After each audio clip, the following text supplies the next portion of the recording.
sing the thunder song. Wait. When you hear the sound of thunder, don't you get too scared. Just grab your thunder buddy and say these magic words. Hello and welcome back to another edition of the Thunder Buddies podcast.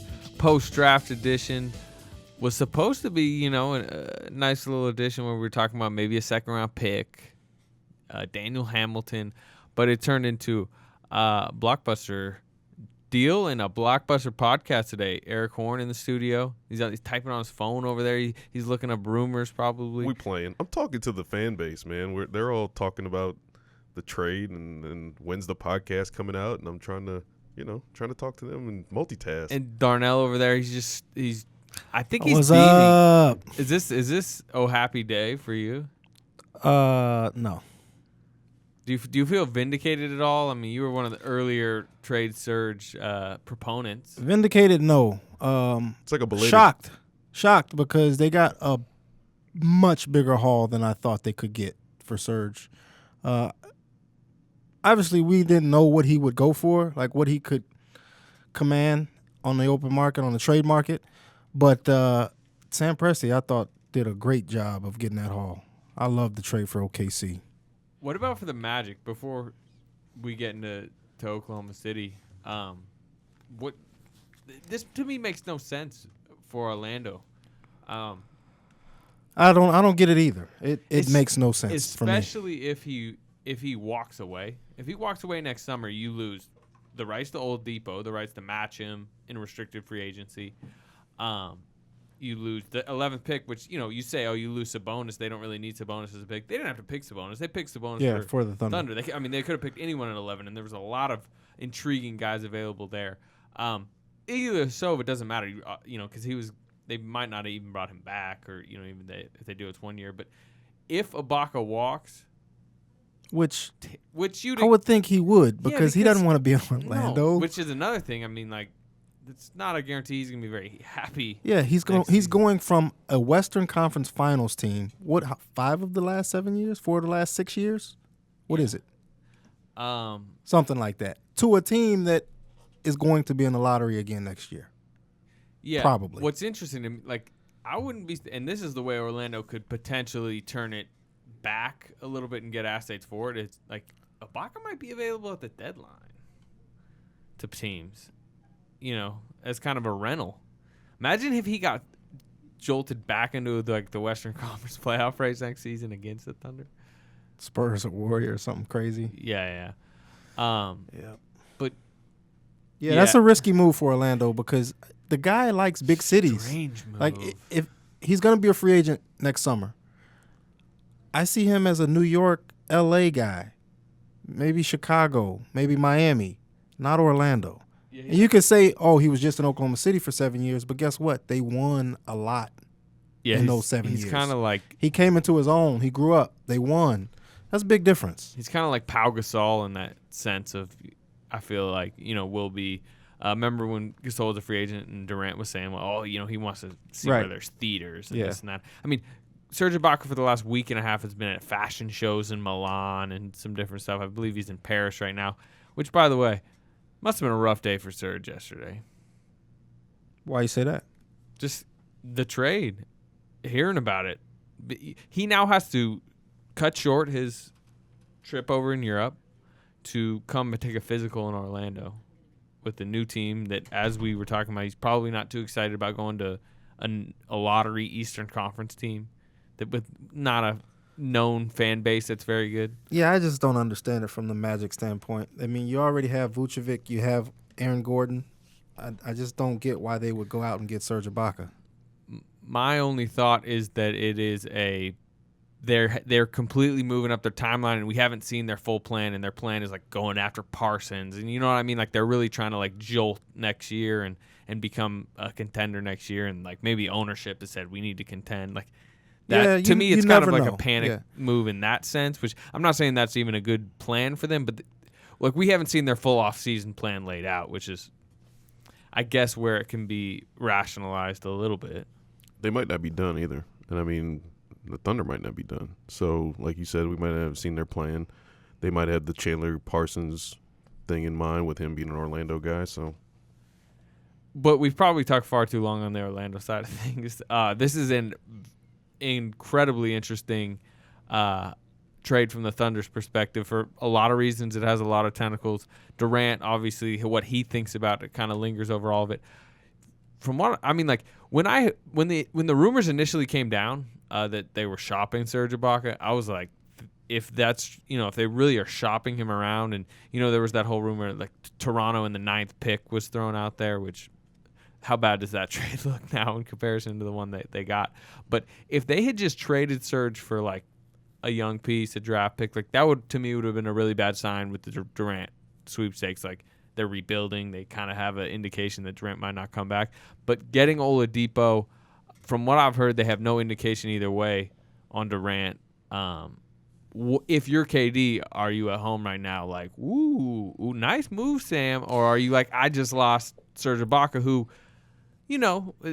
has his critiques, but if Kevin Durant's just worried, like, the basic question is, are the Thunder worse next season? We all think it's clearly a prudent move long term. Are they worse next season? I was on Twitter yesterday talking to a fan. Before we knew anything with the Thunder was going on, we were talking about Indiana's moves.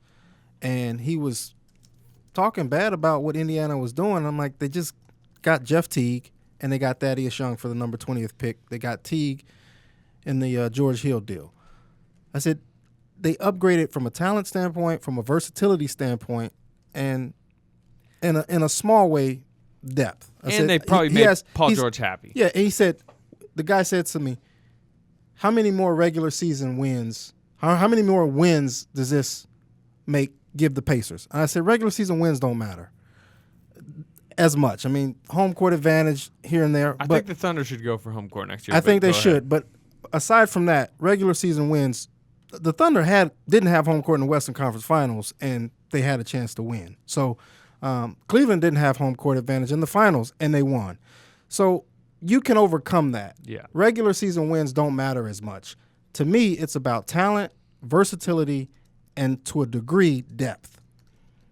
The Thunder improved from a talent and a versatility standpoint, in my opinion, by getting Victor Oladipo, the two-way wing that everyone's wanted for versatility forever. Is an interesting.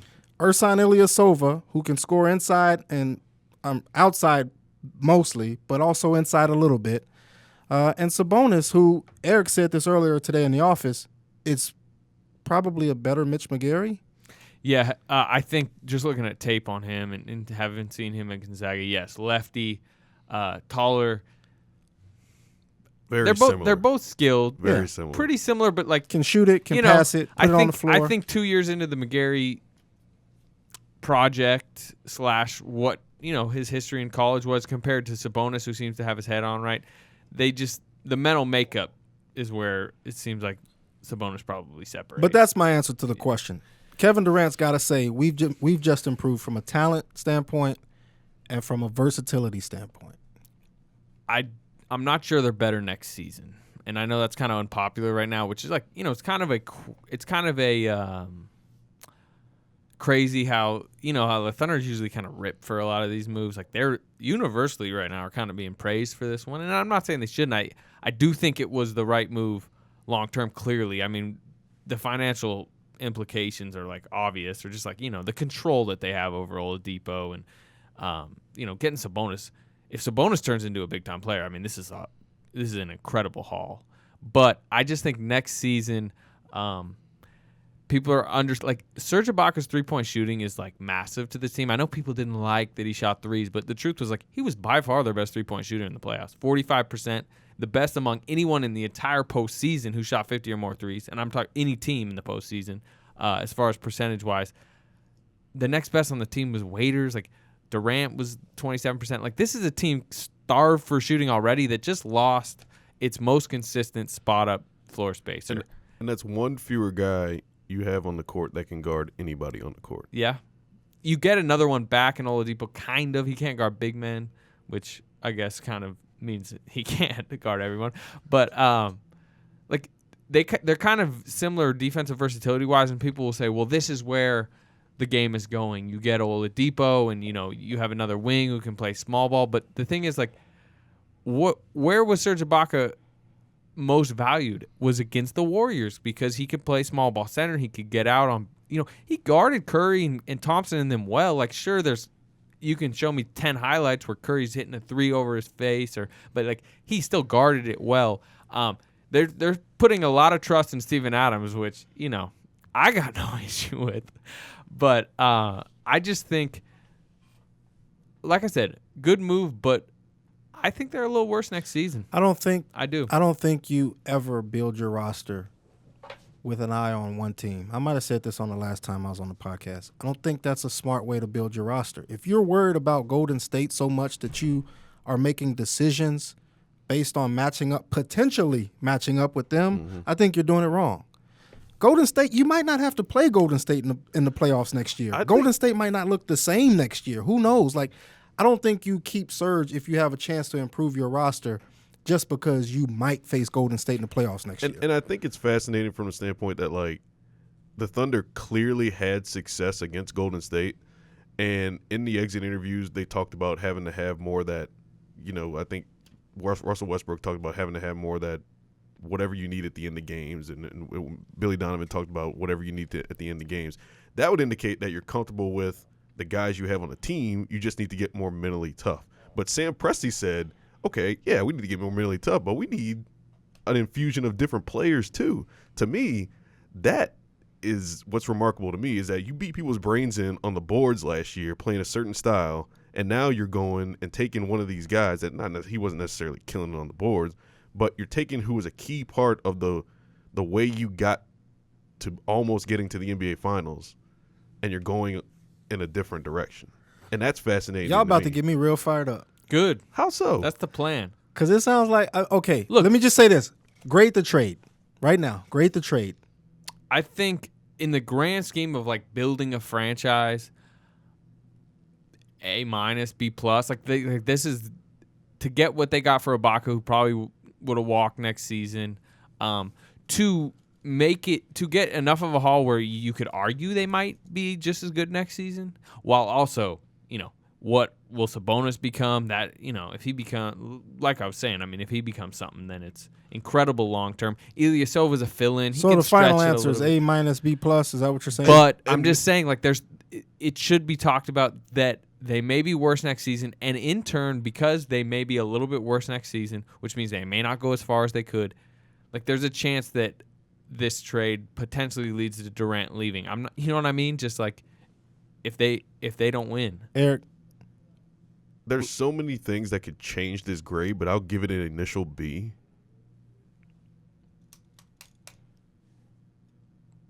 You gave that's up. pretty low. That's pretty low. That's pretty low. A B is pretty low. It'd be low if I gave him a C. Okay, that would be average. This is an above average trade. A B is above average. It's an above average trade. I think Ibaka for Oladipo straight up would be a B. And I think a lot of people would have been happy with that. But to also get Sabonis, a skilled big, and Ilyasova, a versatile offensive big. What if they? That's a good haul. What if they keep? It is. What if they keep a really good haul? What if they keep Ilyasova and they let Waiters walk? How do you grade the trade? Yeah, that's another. Because they're gonna have to. Oh, I would let Waiters walk. Yeah, I mean, I would say Oladipo Oladipo coming in. You wanted to let Waiters walk. I was gonna say. Listen, I wanted to let Waiters walk. Yeah, and have I would him say come in. Oladipo coming in here to me spells the end for Dion Waiters. I don't see a point of them keeping them. The last time I was on, we were talking about $13, $14 million, maybe 15. That's what I'm saying. Now, if they can keep, like, if nobody's giving Waiters that money, which none of us, I'd say it's likely he's gone. I'm just saying, I bet you if they could get him back as an asset for 10 to 12 mil, I bet you they still do it. 11 was always my cutoff. I'm just saying, like they may do that. The problem now becomes, I think Dion Waiters is reading Twitter last night going, they just got my replacement. Like, I need to, I think he wanted to come back, but now he's probably saying, I need to find somewhere else to go because, he was already going to play Oladipo. Yeah, you know what I mean? He was already kind of he was accepting his 6-man role, but kind of wavering a little bit. You know what I mean? Like, he didn't. He's a very prideful guy that now they brought in kind of, a better Dion Waiters, basically. He's a very similar player to Dion Waiters, but like more steady, just better in a lot of areas. if you're Waiters, like, you don't want to come back probably now. Which is interesting to me because Kevin Durant's very close to Dion Waiters. He likes Oladipo. They're from the same area, friendly. And I think he really likes he likes Oladipo's game, but he also likes Dion Waiters. Yeah. Here's the thing about your grades that I disagree with. They sold high on Serge, and I can't fault them for that. I can't either. Like, No, what They I'm saying is got like, the most they probably could for Serge. But his productivity is in decline. He's evolving. He's changed his game, but his productivity is in decline, and his salary is about to skyrocket. I said it before. I'll say it again. I'm not overpaying to keep that guy. I get that, and I love that they sold Sold high high. on Serge Yeah. because that was their most valuable asset that they could go into this period with. But I've always been under the impression, and this might make me a poor GM, I've always been what's in front of me and thought about this window that they're going to have Durant, be it 1 year or whatever. I guess the 2-year window because or basically 0 days. like you got to maximize this 1 to 2 year window you're going to have Durant. But Eric, And I think does that's this short-sighted. move? I It is. think- It I is. think- It's it is. completely short-sighted We're because you agreeing have with No, you. no, no. you I have think a that's sh- short-sighted in the sense that you're expecting that team to be the same next year that it was this year. Teams are never the same from year to year. Teams change. Teams evolve. Players, Serge Ibaka was griping about his role this year. Your team most certainly changed because you sent Serge Ibaka to Orlando. Serge Ibaka didn't finish some games in the playoffs I because understand Enes Kanter and Steven Adams were on the floor. Serge Ibaka was finishing games against the Warriors, though. and was Okay. very needed. Okay, but I'm saying, so that's a Spurs series that they played Kanter and Adams, and in the Warriors, Serge Ibaka played better. But there's no guarantee that next year's team is going to be as good as this year's team No doubt. or as effective with all the same parts. But there's also just because you're bringing back the same team doesn't make it the same product. There's no guarantee that this version of the team with Dion Waiters, I mean with Oladipo, is better than the version of the team that if Ibaka was back. Like the Ibaka team, like I'd argue, probably would be a little bit better. But check this out. What's their biggest strength? What's this team's beyond their 2 stars? This team's biggest strength, the front court, right? Biggest weakness, shooting guard, the wings. Yeah. They just upgraded and got a 24-year-old. I hesitate to call him a borderline all-star. In the East, he was a borderline all-star. In the West, he's not going to be that. But the guy can play. He's a two-way player, and he's only 24 years old. And you can control his contract, which helps you the financial implications that you talked about. I love the trade. I don't think there's anything wrong with what they did. I think you guys are overvaluing Serge Ibaka. Are we overvaluing Victor Oladipo? Can we get to that? Well, this is just. I just want Who's one. we? I just want one final point to you, Darnell. We. I think The three of us? I think the world. The world? Yeah. I want to For get this to team, he is a really good fit. All I want to say Go ahead, is that Anthony. Sorry.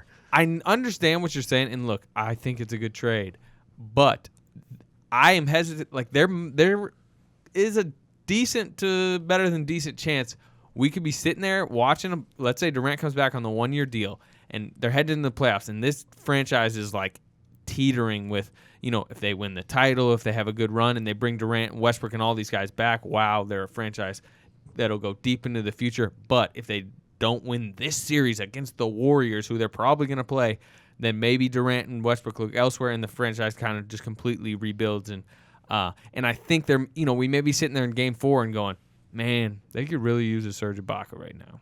They could really use a big man protecting the rim, spacing the floor. They got the Hall of Famer Steven Adams. Well, look, not that he cannot handle the burden, but man, he was just handed an important 36 minutes per night role to 45 in the playoffs, and got to stay out of foul trouble in every healthy. Big game. Yep. Has to stay healthy. Has to improve offensively. He can't space it. Like, we talked about the small ball lineup. Part of it was that Serge could sit in the corner and drill threes. When you remove a guy like Serge Ibaka, Adams can't do that. You're putting more stress on every piece of your roster. And I know that that's something you have to expect from a Steven Adams as he grows as a player. His minutes are going to go up. His responsibility on defense is going to go up. He's going to become that anchor. But it's also going to put more stress on a Kevin Durant who has to slide to power forward and play that more and defend different guys now. It's going to put more stress on an Andre Robertson who's going to have to play more of that power forward at times, and he's going to be bodied up against bigger guys, and that's going to put more physical stress on these guys that have never played these kind of minutes at this length of a season. So it's going to be interesting to see how Billy Donovan adjusts the way that they play defense, the way that they play offense throughout the season, because they're not going to have Serge Ibaka to rely on anymore. I think that's going to be the most fascinating thing. Serge Ibaka was a glue guy in a sense. He was the biggest chip the Thunder had to improve the roster. Agreed. They used it. They improved. Yeah. It's open and shut to me. I agree. I'm just saying there's issues to be like worked through, like that we should talk about. It's not just like no doubt about it. I said on the move on. The trade deadline, some podcast back then around the trade deadline, I think you guys laughed at me. I said Thaddeus Young and Rondé Hollis Jefferson and whatever else. That's just because I didn't know what Serge could fetch. Sam Presti went out and got a much better deal than that. But that was the type of deal that I was thinking. And what I said then is you retool the way you play. You don't rely on Serge Ibaka as much to cover for your weaknesses, to make up for your mistakes. That's what those guys have to do now. Kevin Durant, it starts with Russell Westbrook at the point of the ball, the point of the attack. I'll tell you what, that backcourt. You got to play defense better. Westbrook and Oladipo. And that's like Marcus Smart and Avery Bradley. If Westbrook steps up his defense consistently. We say that all the time. Yeah. But yeah. Then you got Andre Robertson's that's almost like a Jay Crowder type. Look, if they're closing games with Westbrook, Oladipo, Robertson, Durant, Adams, and they're locked in, that is going to be tough to score on. I'm telling you. Basically, you just have to reshape the way you play. Yeah, for sure, and they will. And Presti mentioned it a few times last night, and it probably went undertold a little bit. But I mean, what Billy Donovan's shown to be able to do with different pieces and his creativity is what makes this trade intriguing, because this isn't just like, Donovan's not sitting there like, oh man, I lost Serge. He's probably sitting there right now to, Oladipo and let me this say lineup. I can guarantee you the players aren't thinking like that. They've been through this before. Kevin Durant, Russell Westbrook, Nick Collison, they lost Jeff Green. They had to change the way they played. They lost James Harden. They had to change the way they played. They lost Eric Maynard at one point coming off the bench. They had to change the way they played. Like, they've been through this before.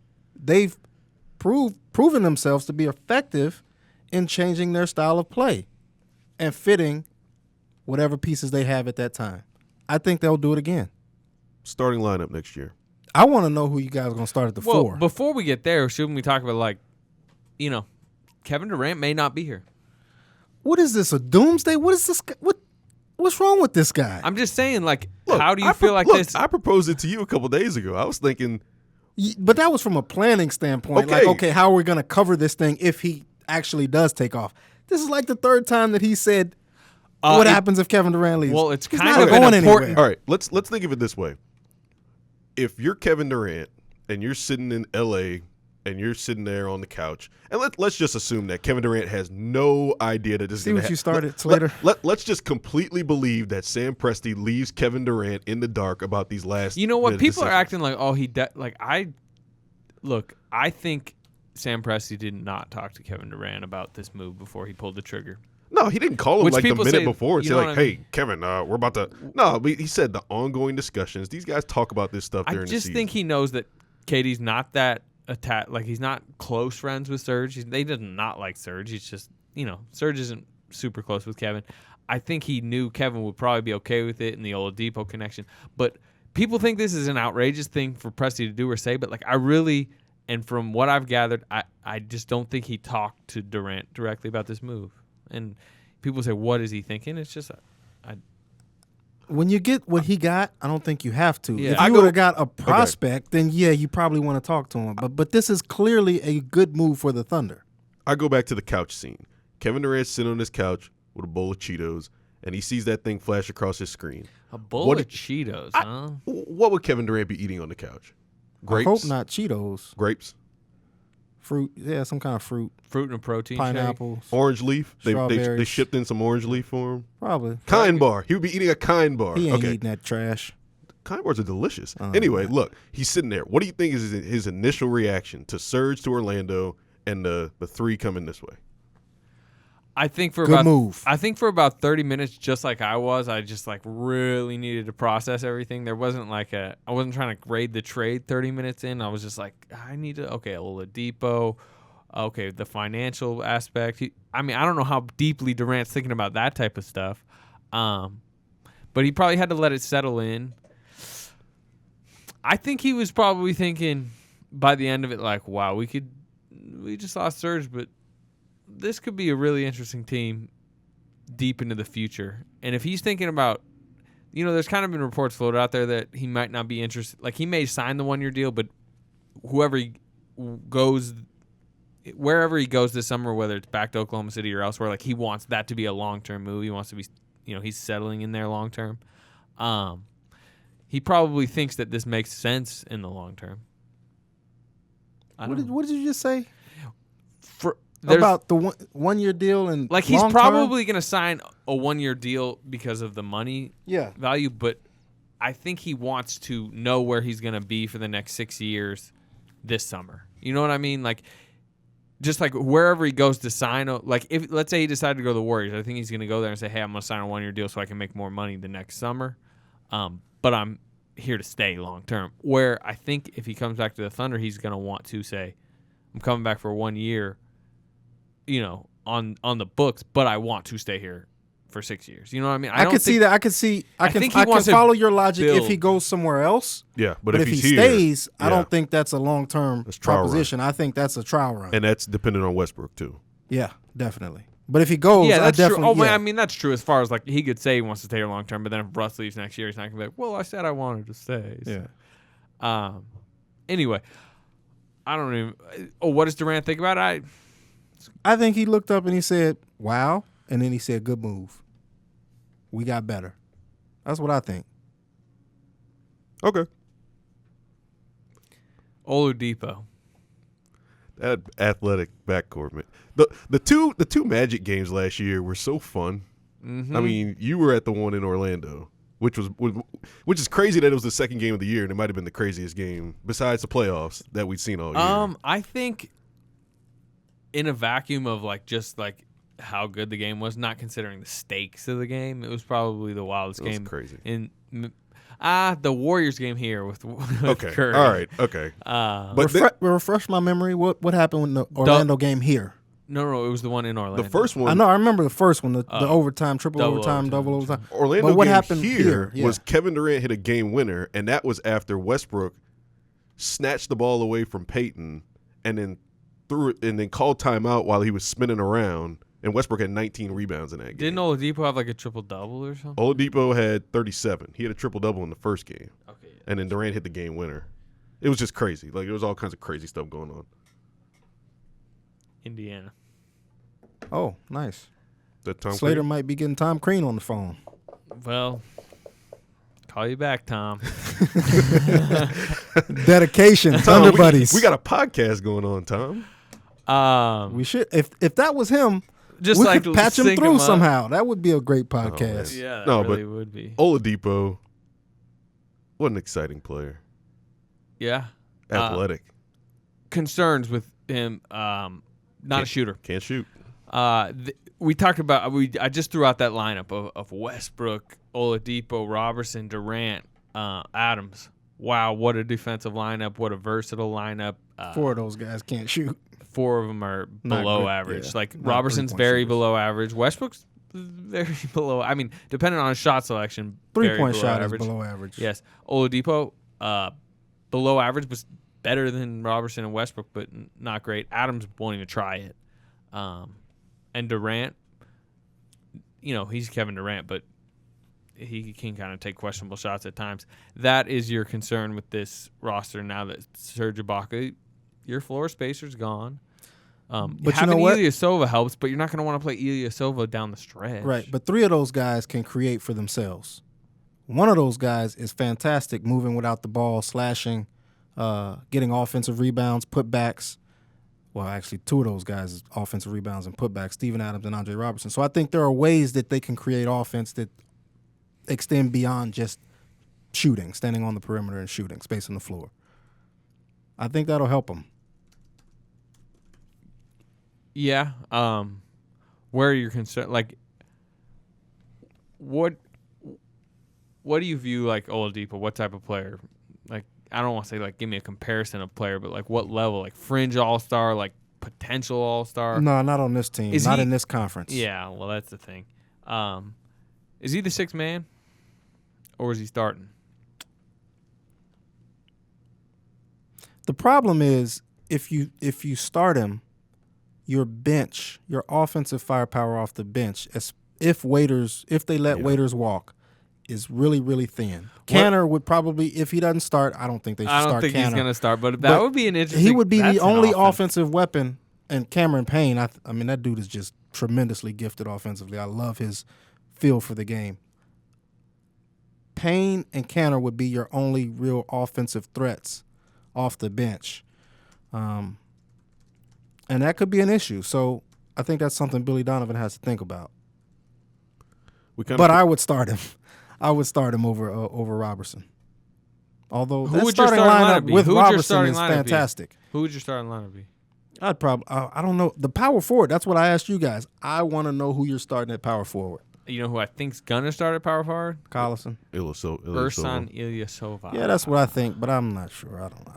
Floor spacer, that keeps Canner kind of. I would play Canner suddenly. What did Canner go last year? About like 22 minutes a night? Yeah. I'd play Canner 30 minutes a night. Near. I mean, depends on the team, obviously, but like Canner needs to see a bump in playing time. You could close, You can close with Canner, or you can close with Durant at the 4. And then you will see more Kevin Durant at the 4. You might see some Domantas. In the potentially. D-League? No, we'll see. But here's I can't the thing. wait to see him. Somebody's got to go. 3 came in, 1 went out. Doesn't matter. Not Waiter's gone. Probably. Somebody's got to go. Randy 2 Foye. of them got to go. Nazi Muhammad's not coming back. Yeah, Muhammad's definitely one of them. Foye's probably the other. You'd like to see Mitch McGarry have a decent summer. That's 2 right there. League. Even if you brought Waiters back, that's 2. So those so are you're the good 2. there. And then we're talking like what would you put Waiters' potential of coming back right now? Like 50 less probably. Less than 50. Yeah, I'd agree. I'd probably say 15 to 20, maybe 20.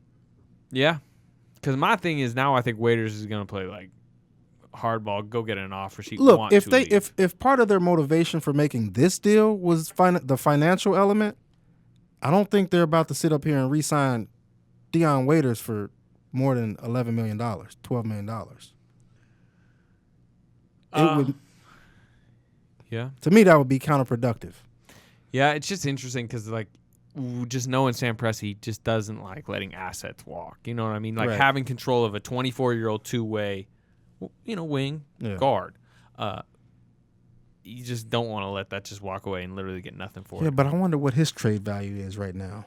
But like to me, higher than Kyle Singler's. Hey. Yep. The truth, like, let's say they just matched the Waiters contract. He was unhappy. It didn't work, and then they traded him in like what? What's the earliest you can trade a guy? December 15th, maybe, is that right? 10th or 15th, one of those. And then they just traded him in December, January, or February, and like you probably get something back. Not great, but you're not getting nothing, which potentially you're gonna. I think if it hits 15, 16 mil now, he's going, no thanks. Will it?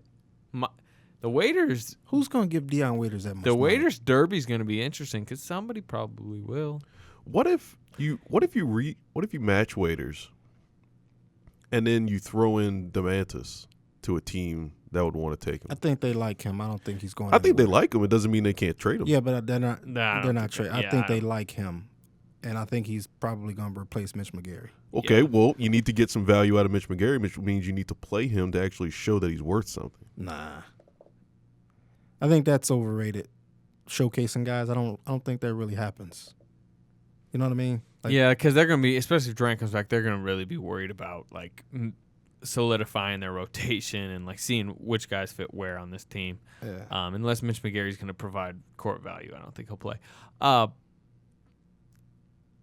You know what? I feel the more I think about it, I feel bad for Dion Waiters because I think he found a really good role for him. Yeah, and he's about to find a nice payday. So why should you feel bad for him?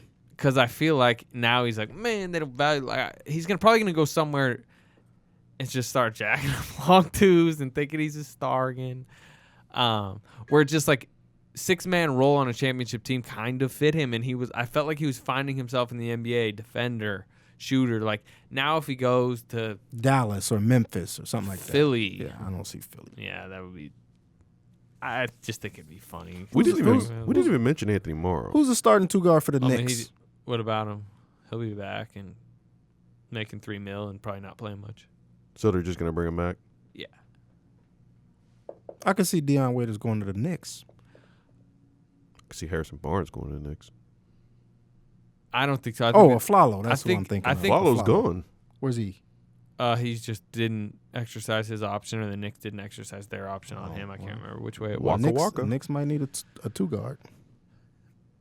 I just think this could like stutter Waiters' career, where I really thought it was going down like a healthy path for him. Mm-hmm. I just feel like this could just kind of turn it a little bit back to not the most fantastic place. It might not be Oklahoma City's problem. I'm not saying it is. I like Deion Waiters. He's a very jolly, friendly guy with a good heart. And you know what? I like having Deion Waiters around. I really enjoy Deion Waiters. Favorite Serge Ibaka memory. I wasn't there for it, but I love that clip of when he tried. No. Well, yeah. What is the Durant? Where's my water? Kev, where's my water? Where somebody took his water bottle. He's just rolling around confused in the practice facility. I want to get to the bottom of that water bottle story. Who took his water bottle?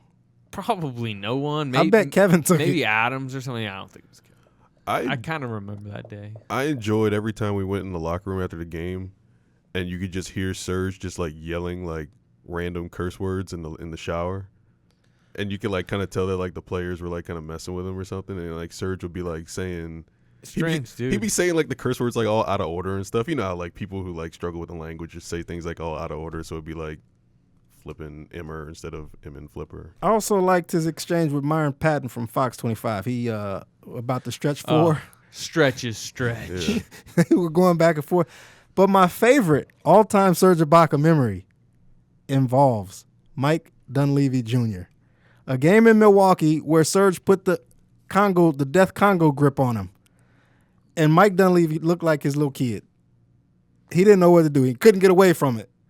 Instead of just hitting him, he just grabbed him by the bicep and just held him.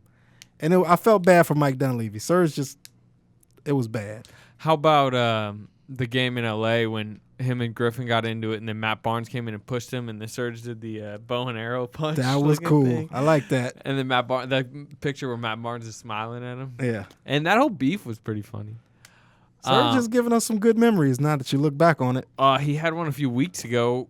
Where Kevin gonna go? Where he gonna go? Where you go? And then about a minute later, I asked him about his future in Oklahoma City. He said, "There's nothing to talk about. I'll be in Thunder jersey next year. I'll be here."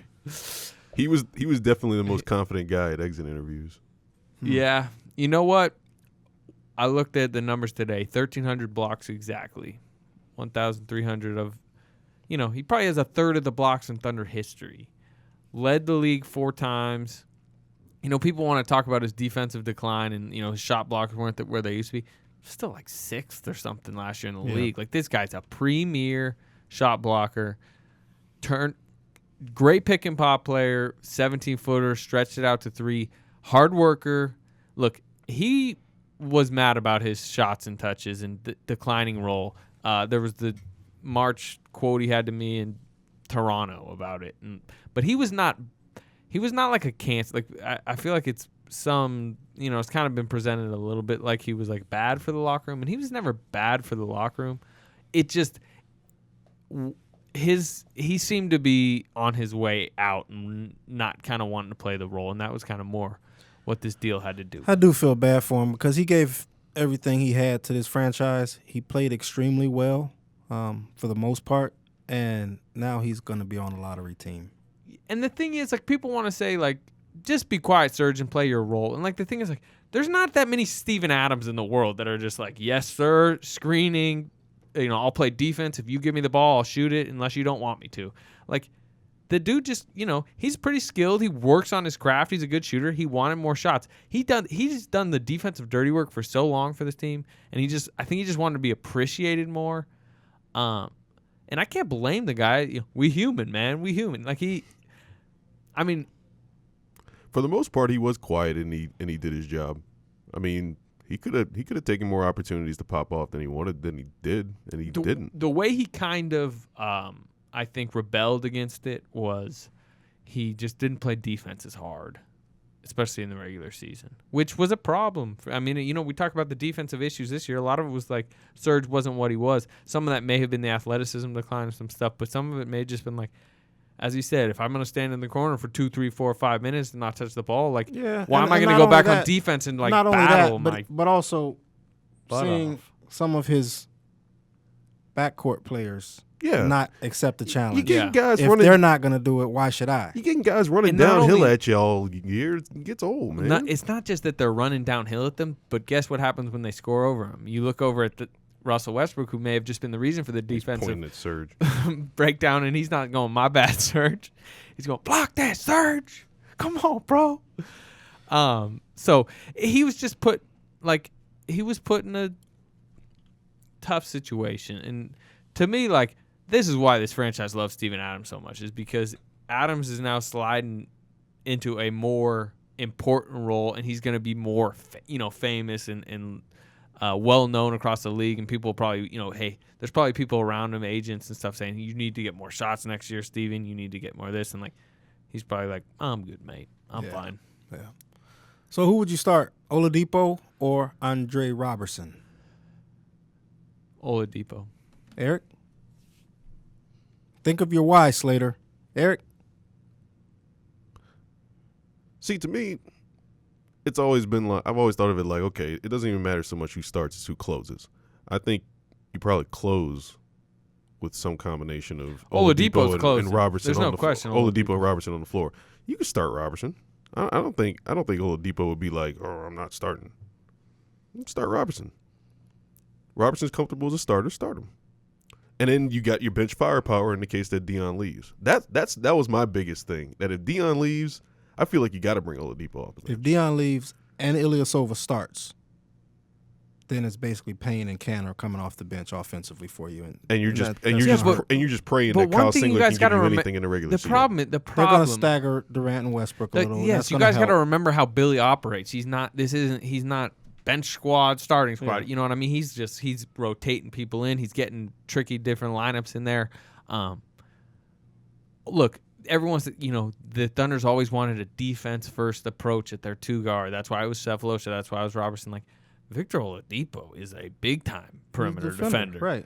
You have the defensive punch in the starting lineup. He might not be a great shooter, but he's better than Andre Robertson. And you know what else he can do, and which Billy is going to love? He's going to catch it on the wing, and he can get to the rim. He's going to play make, and he's confident. He does stuff Robertson's just not comfortable doing. Look, Robertson has proven himself to be a for-sure rotation player in the NBA, but I think they upgraded. I think this team should, try something new next year. I'd have Oladipo starting. I'd probably start Ilyasova at the 4, bring Cantor off the bench. Like I said, really bump his minutes, play a lot more small ball where then you can play Oladipo, Robertson at the 3. Because guess what? Singler doesn't have to play if Andre Robertson is suddenly not only Oladipo's backup, but he's Kevin Durant's backup. And then, like I said, more Durant at the 4, still play, I'm intrigued by Sabonis. I want to see him at Summer League before I get too Steven Adams. He loves the young players. He loves the newcomer. He's already writing the love letter to Sabonis. I was watching tape of him last night. I watched way too much Gonzaga basketball at about 2 a.m. last night. I saw a lot of Mitch McGary. That's what I saw. And I was like, this guy looks like Mitch McGary. Except his dad is a Hall of Famer. And probably more well-conditioned and... Yeah, and I just think the whole Arvydas Sabonis being your dad thing probably helps a ton.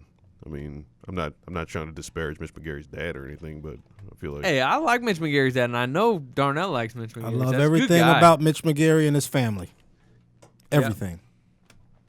Yep. I think it's just cool that Sabonis is going to be right here playing for the Thunder. That's pretty cool. I mean, you guys, I don't know if you too young or what, but Sabonis could play back in the day. And Yeah, he's all to have his son here now, that's pretty cool. Yeah.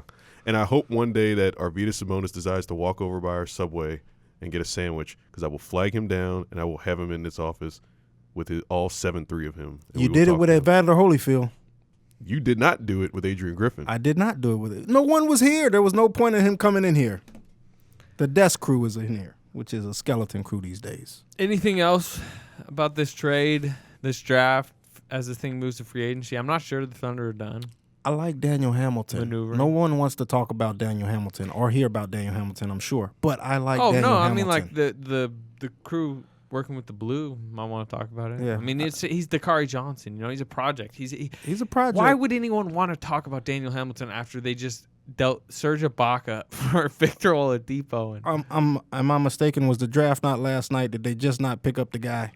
Yeah, they also just traded Did we not just spend 40 minutes talking about Serge Ibaka and Oladipo? And all right, Daniel Hamilton, break it down for me. I'm not big breaking fella. it down. I'm just saying I think that's a guy that you probably want to keep an eye on because he has big time potential. I like 6'8" wings who can move, and his brother played in the NBA, so he knows what it takes. I think in an ideal world this summer, obviously the Thunder bring Durant back. I think they would let Waiters walk and use half that money, basically, maybe even probably less than half the money Waiters is going to get, and bring over a Breenish.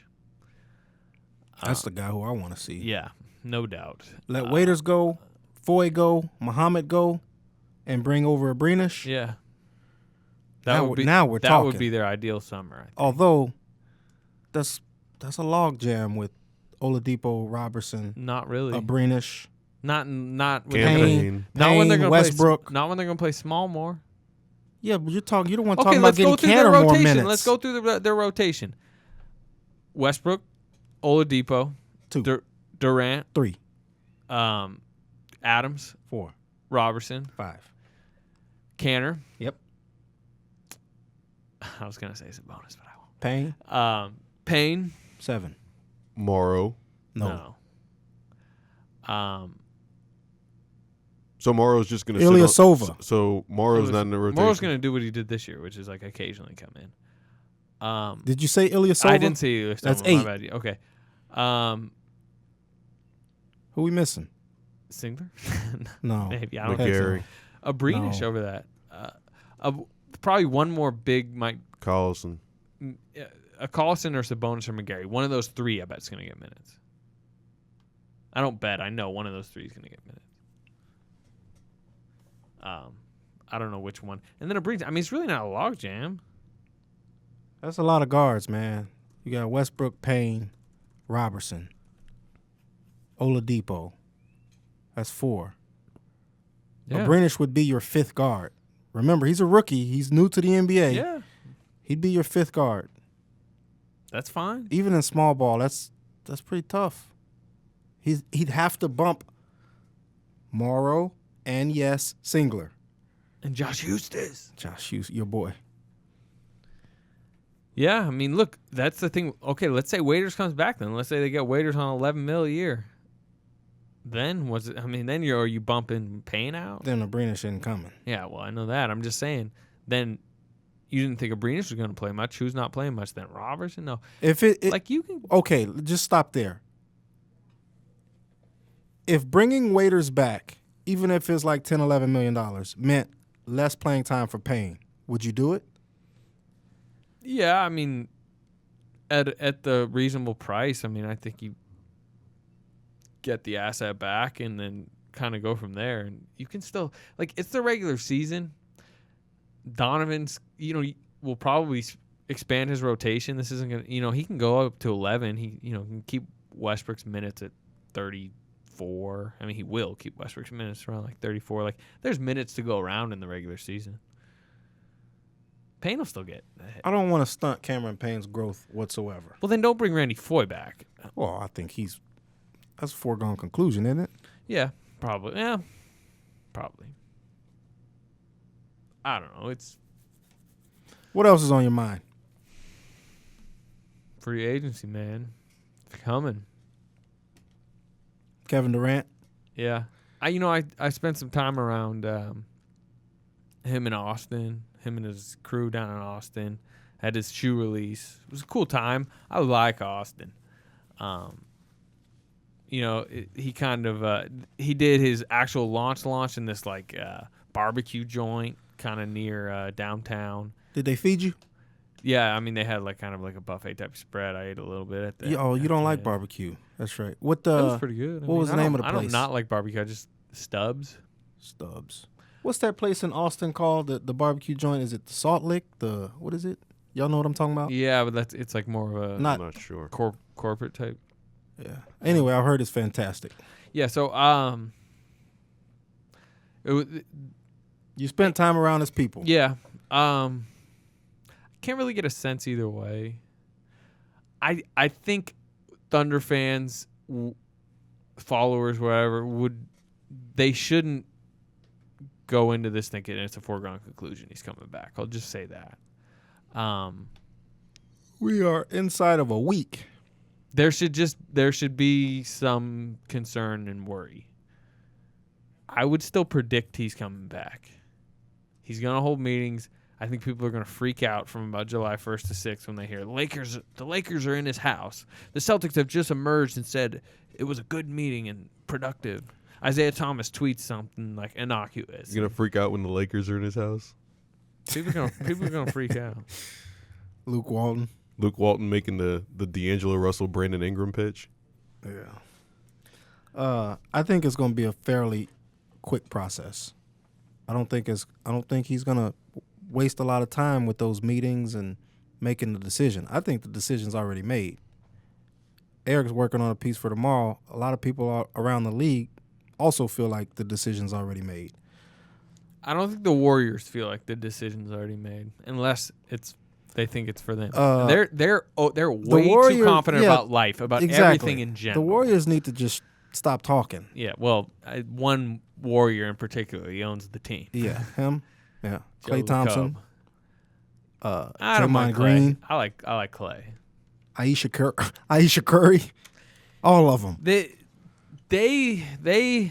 I'm not sure they did get knocked down a peg, but from what happened in the finals, they should have been knocked down. In what regard? Just like they're just confidence and bravado about life and how everything just is. We're awesome. We're light years ahead of everyone. Like that should have, adversity and put them kind of in their place. But I'm not sure it did. I mean, Lacob's coming out the next day like, we created small ball and we're on to the next thing. It's Joe Lacob, isn't it? Isn't it Joe Lacob? I'm not entirely sure, to be honest with you. Eric's not sure.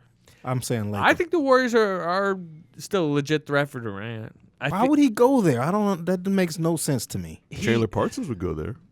Look, he's as you guys both Like know. so? As you guys both know, he's kind of free spirited at times, especially about like life in general. KD. Yeah, for example, talking in Austin, he's talking about he's in Austin, so he's talking about all the cities he's been to and how they've like shaped him, and like DC and like even my year in Austin and all like the free spirited people around here, and it was so cool, and like that's really helped me. And then going to Seattle, like he was like going through kind of his Seattle days and how that environment helped him, and then Oklahoma City, the blue collarness, he was talking about how, and he was clearly well aware of how your different environments kind of shape you as a person, and like it just got me to thinking like there's like maybe a chance he's like kind of wants to move on to the next phase of life, a different type of city and environment and like the Bay Area. And I think that, I'm not saying he's leaving. I think he's coming back, especially for one more season. I'm just saying like there's part of me that has thoughts sometimes that like in his mind, at least he's thinking about like it would be cool to like have a different phase in life. Look, he's not settled. He doesn't have a serious girlfriend. He's just a little, I don't know. He's kind of free spirited. He would take a beating and if he joined the Warriors, 2-time back-to-back MVP, unanimous MVP, and Stephen Curry. Them losing makes it a lot easier to swallow. And the truth is, he'd take a beating in the immediate. And he's never taken a beating. people would watch. You're right. And look, I think the hardest thing of all would be if he, like, let's say in his mind, he's like, you know what, I'm going to the Warriors. I'm going to do it. And then he sits down and he's like, I have to actually pull the trigger. And he thinks about Oklahoma City and the response. And, like, he's a very heartfelt person that worries about relationships. And I think him thinking about breaking the hearts of not just the fans, but the trainers, the coaches, the Presties, his teammates, like, I think that'll be really tough for him. I think his escape route here is coming back for a year and then knowing, hey, if Westbrook leaves, I kind of share the burden with him at least in 2017. I'm just saying there's a lot of moving parts here that they're just interesting. There would be such excitement, and for the record, I don't think he's leaving this year either. I think he's coming back on the 1 year. But there would be such excitement around him going to Golden State and forming that new big three of the greatest shooting team of all time. There would be so much hype around that any beating he would take would be prolonged at least a year, because if they didn't win it all, then he'd take a beating. Yeah, because people would blame him for being the guy that, like, ruined everything. Even though they lost the finals, they'd still blame Kevin Durant for screwing up everything. You know when he's not taking a beating is in mid-December when they're blasting teams by 40 and how awesome. When everybody's they'd be looking awesome. When all the stat geeks are going crazy over the metrics and how great a shooting team it is, like, nobody's going to be beating them over that. They're going to be like, that's the best thing we've ever seen offense. And yeah, I mean, people are going to be freaking out. The man said it's going to be a basketball decision. That's what he told you guys down in Austin. If you're looking at it from purely a basketball standpoint, not just by the for way, this I think coming, that was a little overrated if you read the entire comment.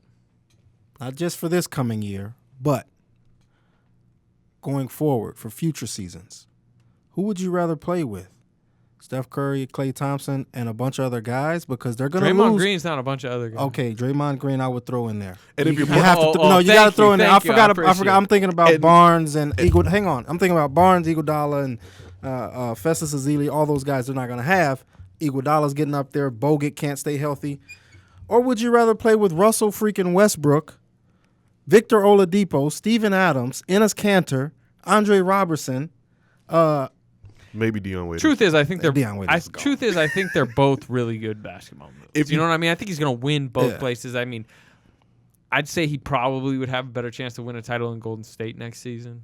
If you play for Golden State, your groin is safe. Not really. What about practice? That's you true. might be like really. Your what is safe? Your groin. Oh. So I'm just. He ain't going to Golden I'm not State. saying that the Thunder's cast is better than the Warriors than what he'd be, but I'm saying going forward, I think I'd rather play with these guys and build and try to chase championships, plural, with these guys over those guys. Because over there it's 4 guys, and then you got to fill out the pieces.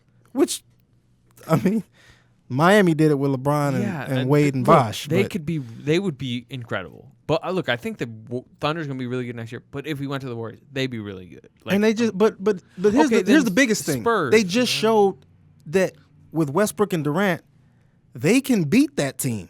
They're better than them. But they're not better because they didn't win. I mean, I'm not gonna go that far. I think. Look, I mean, neither of them. You could argue either way on a basketball decision.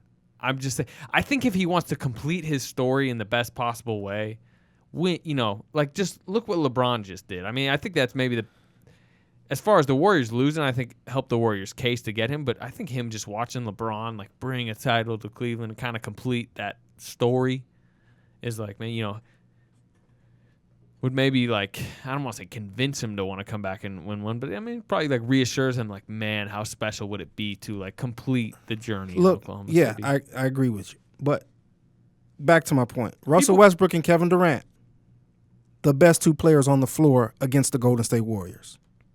In a matchup, in a series against the Warriors, the best 2 players. Klay Thompson. The best 2 players on the floor are Russell Westbrook and Kevin Durant. Well, I don't know. I mean, like, depends on if Curry's hot.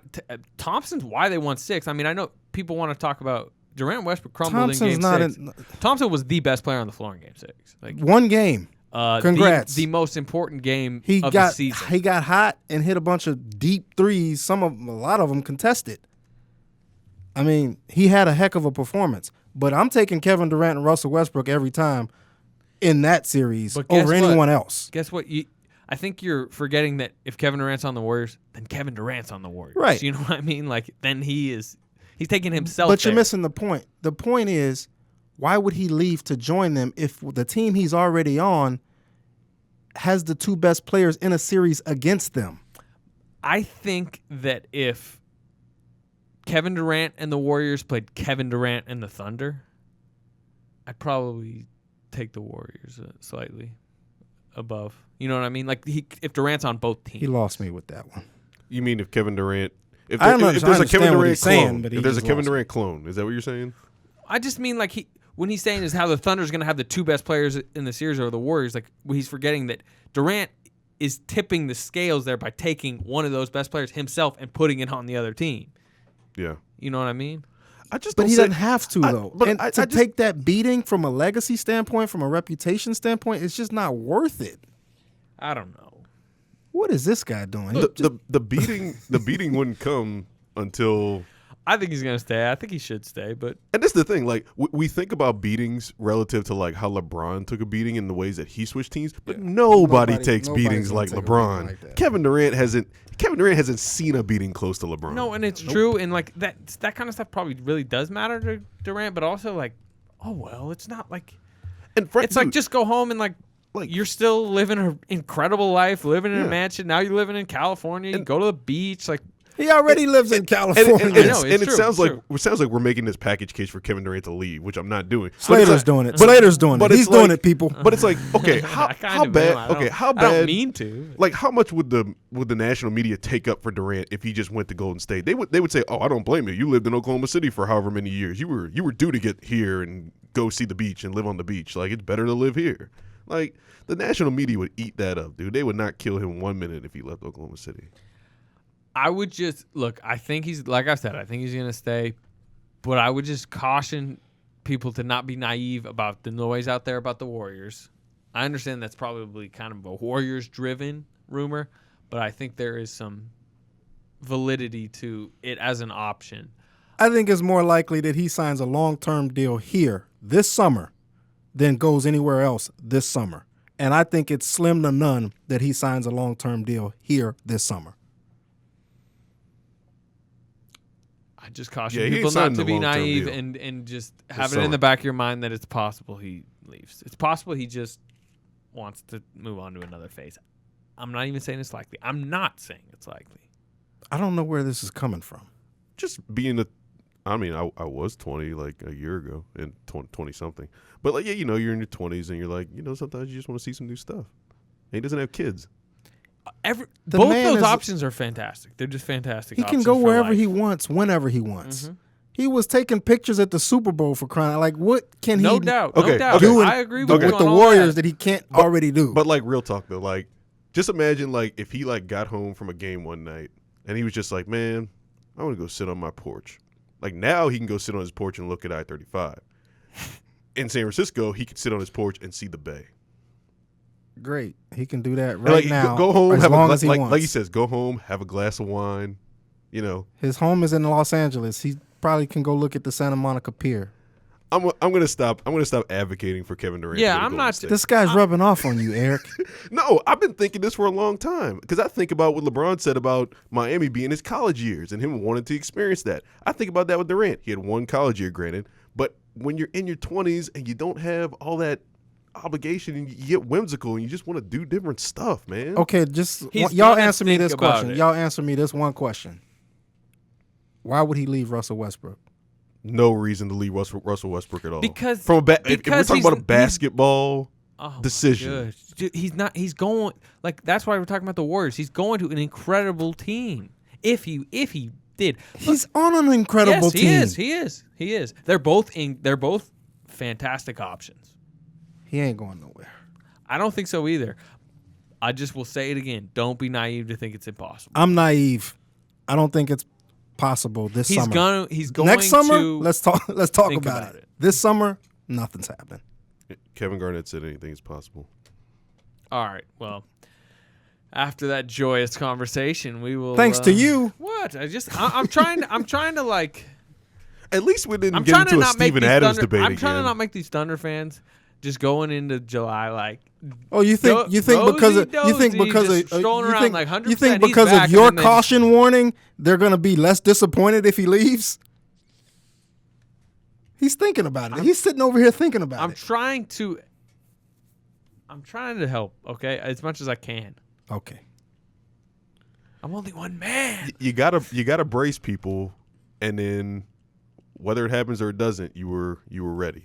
You know, it's like if a storm's coming, you got the batteries ready. Is this the last got the flashlight podcast ready. before July 1? Are y'all gonna do another No, one? we should Nah, probably we should do do one next another one. week. Probably, they're gonna introduce these new guys probably Monday or Tuesday. Okay, so this is probably the most Kevin Durant you'll talk before July 1? Maybe. Okay, let's end it like this. Percentage he re-signs here. 1 year deal, You two go first. 90%. 100% on a 1 year deal. That's what I'm saying. 71%. This freaking guy. I'm out. Y'all tripping. Durant, pull-up jumper, off the rim, and and the Thunder win! Come on, let's sing the Thunder song. When you hear the sound of thunder, don't you get too scared. Just grab your Thunder buddy and say these magic words.